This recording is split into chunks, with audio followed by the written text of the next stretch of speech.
Hello, in front of me I've got HONOR X5c Plus. In this video I'll show you how to use navigation gestures.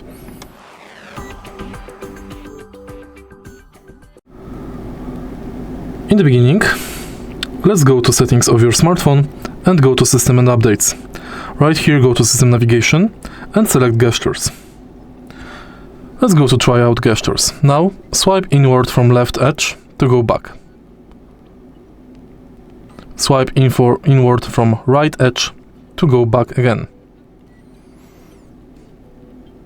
Swipe up from the bottom to return to home screen.